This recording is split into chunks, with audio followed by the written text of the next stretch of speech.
Wengi tunafahamu mwanadada Wema Sepetu pamoja na Hamisa Mobeto ni wanadada ambao wanapendana sana. Yani tunaweza kusema ni wana urafiki wa ukaribu sana mpaka wanazoea kuitana ndugu. Sasa unaweza kuona ukaribu wa Wema Sepetu pamoja na Hamisa Mobeto ni ukaribu ambao watu wengi wanatafsiri kama wawili hawa ni ndugu, kwa sababu ukiangalia urafiki wao umeanza muda mrefu sana tangu 2006 mpaka leo hii. Basi tunaweza kusema hawa wadada bana wanafahamiana kwa kipindi kirefu sana, na tulishuhudia katika ndoa ya Hamisa Mobeto pamoja na Stefano Aziz Ki bana Wema Sepetu aliweza kuhudhuria na alipendeza kweli kweli, na alitoa zawadi nyingi sana na zawadi ya kipekee ambayo Wema Sepetu aliitoa katika ndoa ile, alidai mtoto wao wa kwanza ambao watampata wawili hawa bana Wema Sepetu akaahidi kumsomesha huyo mtoto mpaka darasa la 3. Sasa hiyo ni zawadi kubwa sana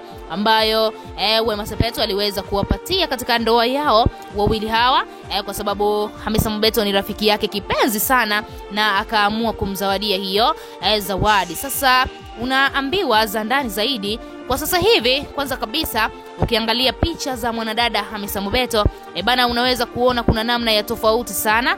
Yani hiyo ndoa ni kama vile imemkataa bidada, au kuna kitu gani ambacho kinaendelea, kwa sababu watu wengi wakawa wanadai Hamisa Mobeto amekonda kweli kweli, yani amepungua ule mwili wake ambao watu wengi walikuwa wakiupenda bana, ni kama vile umepungua na umeisha kweli kweli. Na tunaweza kusema ndoa sio jambo la mchezo, huenda kuna mambo ambayo anayapitia magumu katika ndoa yake, lakini hajaamua tu kuongea kwenye mitandao ya kijamii. Lakini pia siku ya leo Hamisa Mobeto ameweza kuingia kwenye ukurasa wake wa Snapchat, alafu akaanika meseji ambazo ameweza kuzifumania kwa mwanaume wake Stefano Aziz Ki. Yani amekuta meseji Wema Sepetu alimtafuta Aziz Ki, ni kama vile alikuwa akimsalimia shemeji yake. Lakini kwa nini umsalimie shemeji?